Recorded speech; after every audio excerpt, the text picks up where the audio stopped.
Prenez place. C'est plus des combats. Sinon, je vous souhaite un bon spectacle. Genre, ouais, ils ont pas.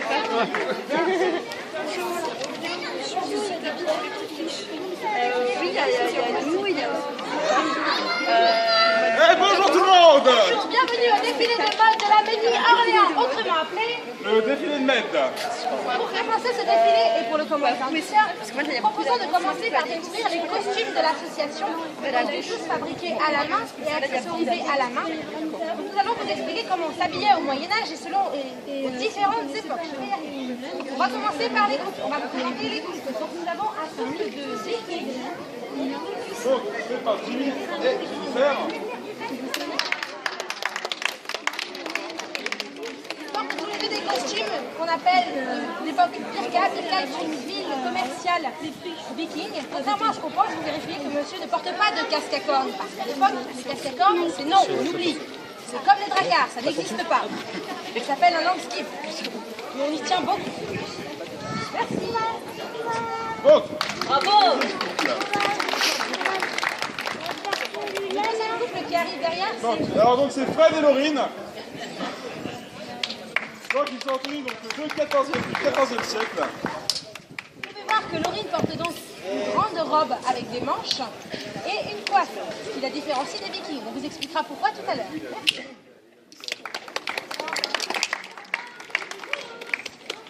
Nous allons maintenant commencer le défilé des femmes, puisque c'est ça qui est le mieux chez nous. Oui, non, les femmes c'est bien. Donc, Pour commencer, Alice en tenue viking, également Pirka. voilà. Donc, Donc, vous pouvez observer que Alice porte un tablier viking. Et une branche de tortue qui servent à décorer. Les vikings aiment beaucoup les ornements. on appelle aussi ça les cache-tétons dans le métier. Mais ils portent en moins également une chemise en dessous qui sert de sous-vêtement. On va maintenant arriver Laurine. Toujours dans cette tenue 14e siècle. Alors Laurine porte une coiffe à l'époque. Pourquoi au début la coiffe? Au début c'était tout simple, c'était simplement pour se protéger les cheveux. Et que ce soit en Orient ou en Occident, c'est exactement la même chose. C'est juste pour ne pas te laisser traîner ses cheveux dans la nourriture, c'est mieux pour la suite. Tu peux y aller, merci. Et maintenant nous voyons arriver Élise. Notre atout bruit. Prenez les photos, n'ayez pas peur. De toute façon, elle adore ça. Merci Élise. Merci Élise. Merci Élise. Merci Élise. Élise, merci Élise. On va continuer cette transition par le retour d'Alice. Il porte sa robe de danse orange. Des robes qui ont été créées par l'association pour pouvoir tourner. La robe date du XIIIe siècle et toutes les coutures sont faites à la main. Merci. On va accueillir Jennifer à nouveau avec sa robe viking. Jennifer porte un tablier qui a été retrouvé dans une tombe de femme viking noble avec un bon en laine devant. Elle porte également une clé à ses côtés de tortue qui indique que c'est une femme mariée. Des gens très sensés, ils offrent la clé des coffres à leurs femmes quand ils se marient avec elles. Elle porte également les couteaux et des attributs de cuisine à la cheminée. Vive les papillons!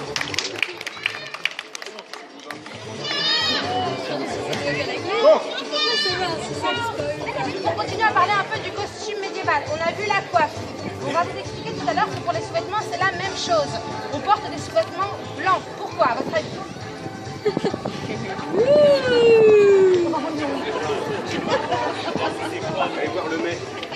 Alors pourquoi? Ça? Pour utiliser génie Non, c'est juste qu'il est sale, vous vous inquiétez, c'est pas blanc, c'est qu'il est sale.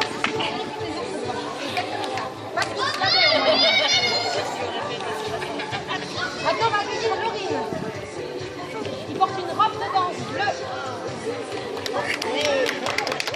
Donc, ce qui est bien avec les robes de danse, c'est qu'on peut tourner et que c'est rigolo. Tournez plus vite que ça. Allez, plus vite, plus vite. Ouais, c'est parti. Vous êtes prêtes? C'est parti. Allez, tourne, Laurine. Et voilà.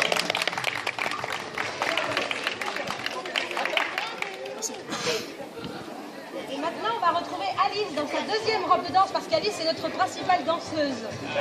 Notre danseuse remplaçante, elle est là tout le temps. Et elle tourne ici, celle-là. Elle tourne vachement mieux. Plus d'aisance, bravo. Ensuite, alors cette fois-ci, Jennifer porte une robe qui s'appelle la porte de l'enfer. Pourquoi? Parce qu'au XIIIe siècle, montrer sa chemise sur les côtés, c'est extrêmement inconvenant. Et ça a beaucoup choqué l'église. Non, non, pas du tout, du tout. Tout va bien pour moi, je suis bien placé. La robe est ouverte, L'église, pas les moines. au niveau des hanches, des manches et même du col. Un peu plus haut, un peu plus haut.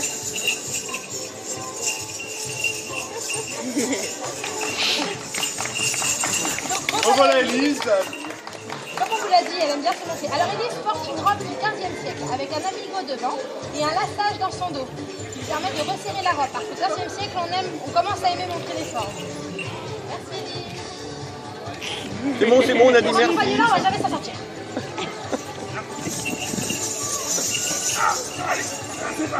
Et revoilà Laurine avec sa robe bleue et rouge. Seconde robe de danse. Tu peux faire tourner la demoiselle, ça nous arrange. Oh, Encore? on va toujours dans des heures, mais c'est décidément. C'est la tête qui va tourner. Oui, c'est la même danse pour ceux qui se posent la question. C'est la seule qui sait faire, de toute façon. C'est ça. Bon, c'est bien bien. Merci Laurine. On va terminer le défilé des femmes comme ceci. Et on va entamer une seconde phase du spectacle. Nous allons choisir parmi vous 3 personnes volontaires ou désignées volontaires. Au cas où on n'aurait pas ce qu'il faut. Il nous faudrait Un homme, une femme et puis une personne de sexe indéterminé de préférence. Il y a une dame là-bas, elle est très bien. Laquelle? Qu'est-ce que tu veux? La dame avec le chapeau et le t-shirt rouge. Non, non, non. Allez, venez, pas peur. Alors, il nous faudra un homme et une personne supplémentaire. Messieurs, n'ayez pas peur.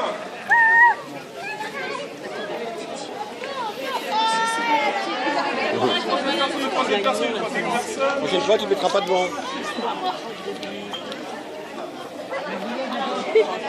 Monsieur. Ah, c'est pas grave. On va vous laisser comme ça.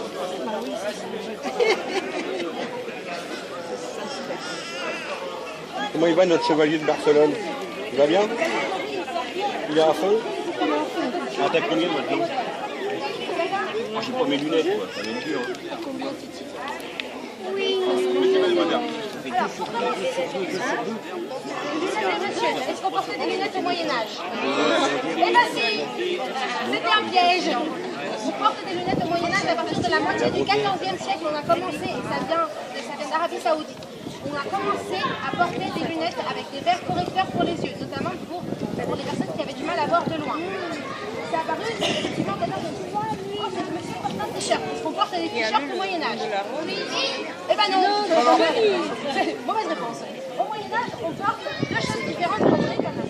Alors, on va se baser sur l'époque 13e, qui est l'époque de reconstitution de notre association. Donc, pour Owen, qui fait mon modèle ici, il porte une sous-tunique en lin blanc. Parce qu'on ne teint pas les vêtements qui sont proches du corps. Pour la bonne et simple raison que les teintures ne tenaient pas bien et qu'elles étaient à base d'ingrédients très dangereux, comme de l'arsenic par exemple. Donc, on utilise un tissu à même le corps blanc. Et ensuite, au-dessus seulement, on peut porter une tunique. Là, il porte une tunique brodée à la main, ouvragée et doublée en lin également. Donc, c'est la différence avec les ah, elle est doublée aussi. Ensuite, monsieur porte un manteau. Est-ce qu'on porte un manteau au Moyen-Âge? Est-ce qu'on porte un manteau? On porte un mantel. C'est presque la même chose. Au XIIIe siècle, les hommes essentiellement portaient des manteaux qui étaient très très longs. Et plus c'est long, plus on est riche. Plus on a de... Merci. Plus on a de tissu, plus on peut acheter de tissu, plus on est riche. Et plus on brode, et plus on décore, et plus on est riche également. Et enfin, monsieur porte un pantalon. Est-ce qu'on porte des pantalons au Moyen-Âge? Oui. Eh ben, c'est une question piège, ça veut dire oui et non. À certaines époques, on a porté des pantalons, mais au XIIIe siècle, par exemple, on porte ce qu'on appelle des braies et des choses. Les braies, c'est ce qu'ils portent. Hop, en dessous. Voilà. Donc, c'est l'équivalent des caleçons d'hommes d'aujourd'hui. Bon, enfin, vous ne pouvez pas tout de ça quand même.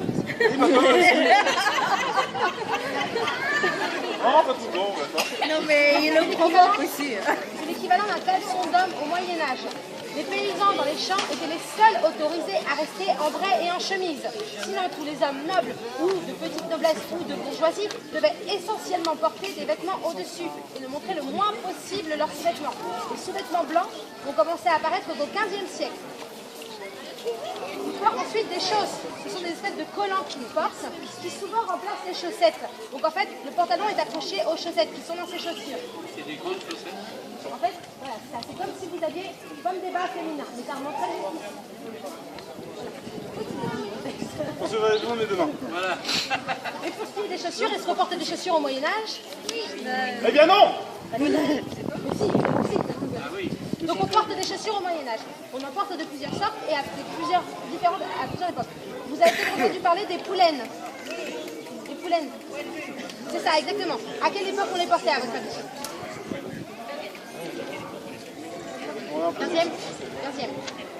15e siècle, parce qu'au 15e siècle, on prend des tissus complètement bariolés, des chaussures très pointues et des broderies complètement... Enfin, le 15e, nous, on n'aime pas.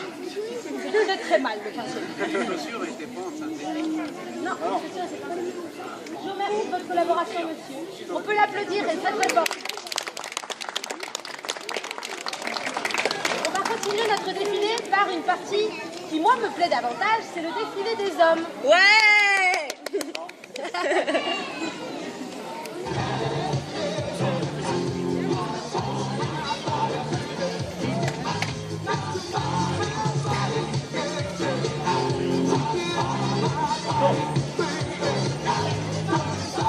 Et voici Ludwig sans armure cette fois-ci. Voilà, donc. Ce passé est très beau. Regardez ses cheveux, on dirait du cran de cheval, c'est magnifique. C'est magnifique. Alors Ludwig porte une tenue russe.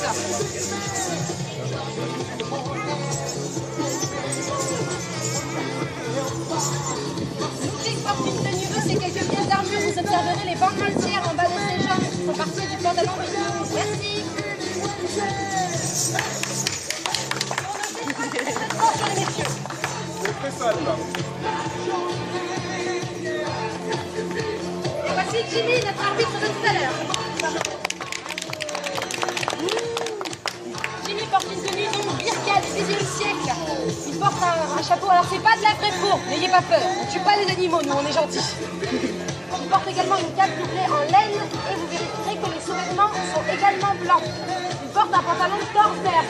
Alors Torsberg, plus communément appelé poutre apparente dans le métier, car en général ce sont des pantalons très moulants. Ou brindille, ça dépend de la personne. Lundi. Non, Ah, attends. d'accord. Et voici Jimmy qui arrive. Jimmy porte une tenue d'inspiration 13e. Il porte un sous-vêtement blanc, des chausses également. Il porte des chausses bleues et une tunique rouge doublée. Et sur la tête, il a un capet qui se porte avec un cal pour se protéger du soleil. Jimmy a un costume plutôt noble.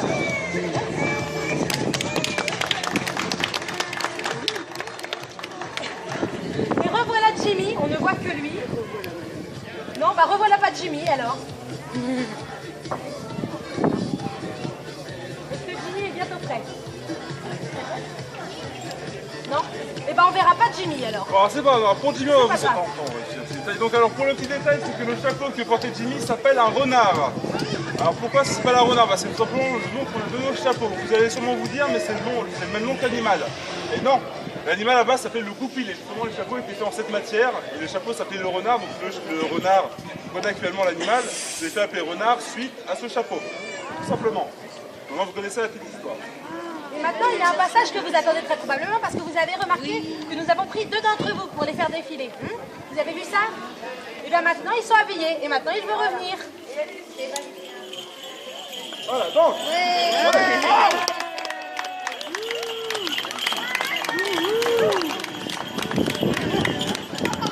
Donc, alors comme vous pouvez voir, elle n'a pas de sous-vêtements. Elle n'a pas de sous-vêtements? Enfin. Bah, et votre chemise, elle est où? Est-ce que je me promène sans culotte, moi? Bah voyons, mais c'est la même chose, madame. Vous retournez sous la dent, s'il vous plaît. C'est complètement indécent. J'ai pas de chose, moi. Ah bah allez, on va aller.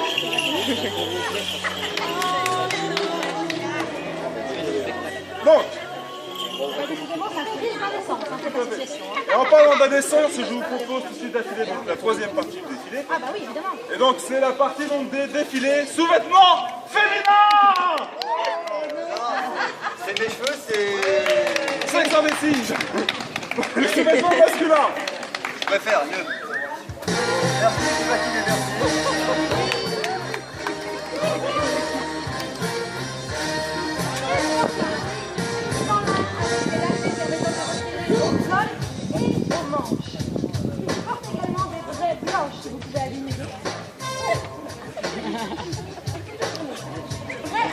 Excusez-moi. Vous pourrez remarquer que tous nos hommes, on a l'impression qu'ils ont des grosses fesses, sinon c'est juste les vêtements.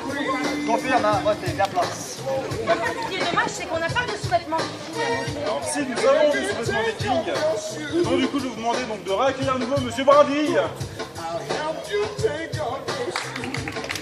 non! Mais c'est pas le sous-vêtement, ça!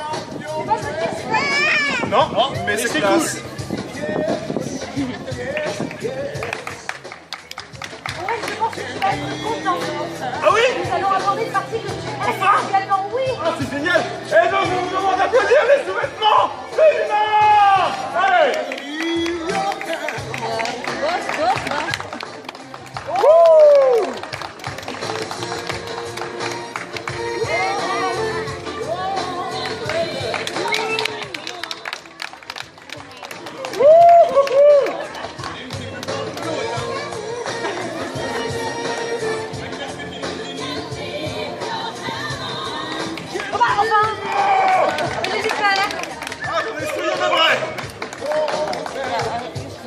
Ah non!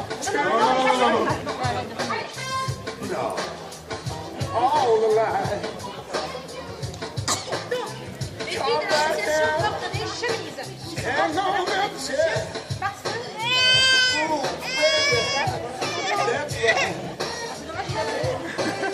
C'est bien. Donc, elles ont été brodées à la main. Elles ont été brodées par souci de coquetterie pour nous, avec une couleur de la robe qui va dessus. Mais en théorie, c'est absolument fil blanc, tout est blanc. On a traduction sur les peintures. La chemise, évidemment, ne sert pas qu'à mettre sous les vêtements, comme on dit.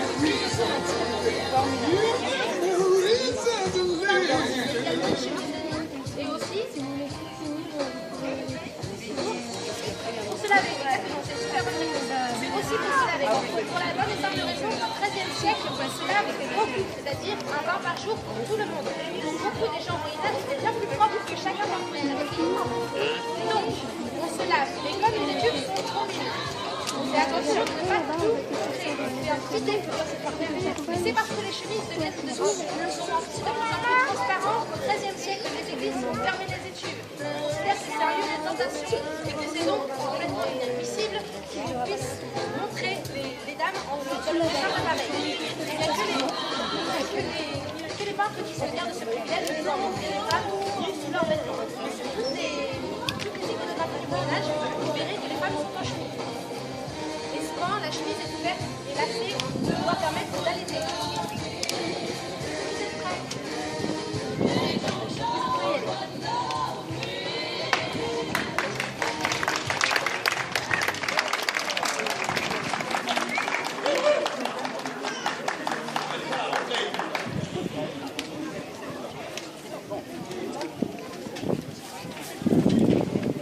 Et voilà maintenant le passage le plus viril de notre défilé. Parce que vous les avez déjà vus une fois, et nous avons des hommes magnifiques en armure. Des hommes forts, des hommes vaillants.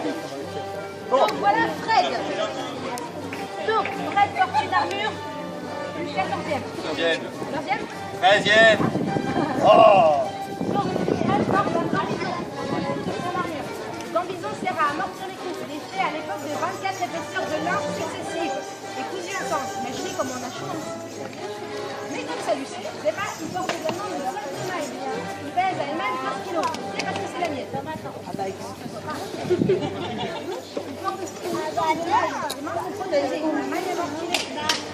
C'est les chiffres là qui sont marqués sur ma robe. mais c'est pas possible là.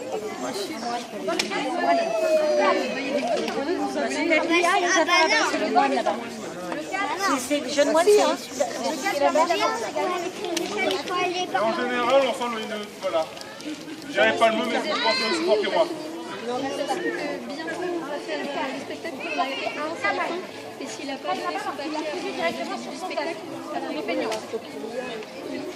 Donc Kama, il sert également à amortir les coups et à arrêter les essais. C'est où? C'est l'échelle de panier. La perche maille. Les anneaux, c'est la polynésion au sol. La pêche rentre dedans, il serre et se récale. On ne peut pas retirer l'armure, on ne peut pas retirer la pêche non plus. Ça fait d'énormes dégâts et ça explique le fait. C'est bien qu'on ait un peu de mauvaise foi et qu'on explique pourquoi nous on a perdu. Sinon, ce serait pas possible. Et je mets trois bonnes cartes. Et là, ça fait comme Donc maintenant, l'outil. tu mets la roulade dedans, tu mets pas le chute. Alors, l'outil porte une armure du 14e siècle. Il porte une demandille, qu'on ne voit pas là. Et en dessous, il porte une demandille en laine qui a été lissée et doublée. Plaque de métal pour pouvoir arrêter les coups.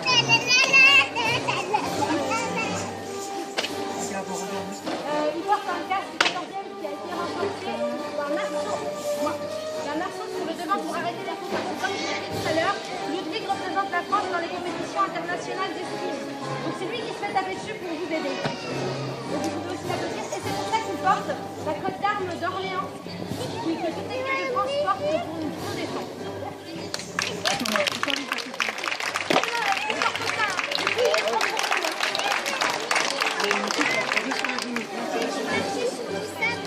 Et voilà le technique qui arrive, donc les problèmes de nos combattants. Ils portent une grogne en cuir, qui est l'armure typique du XIIIe siècle. Ils portent des protections d'épaule, des protections au niveau du coude. Ils portent également des genouillères. Ce qui fait qu'on peut taper un peu partout. C'est très drôle. Vous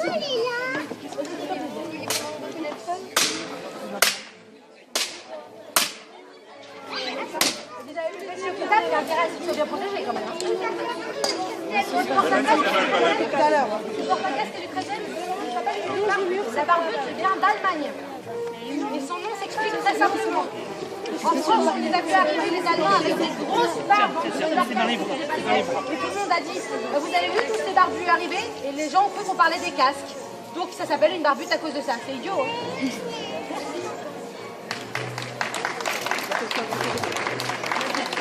Bon, Ah oui, tu vas bien m'embêter encore. tout à fait.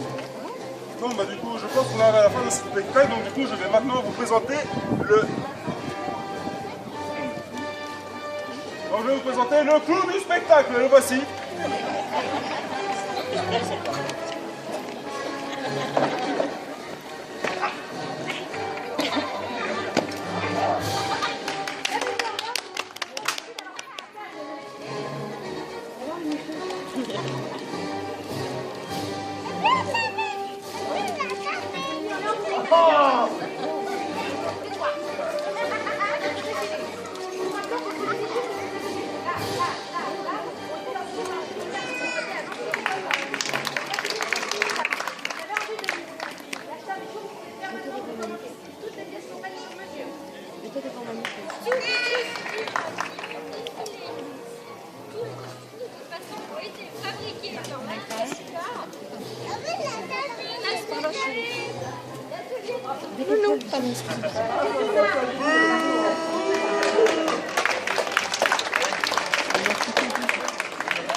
Après nous, vous allez pouvoir à nouveau retrouver le spectacle des Chevaliers de l'Imaginaire. Et on va terminer la journée sur cette note-là, mais on revient demain. Et cette fois-ci, on fera encore un autre spectacle, parce que nous, on a décidé de se renouveler. Donc à demain, merci.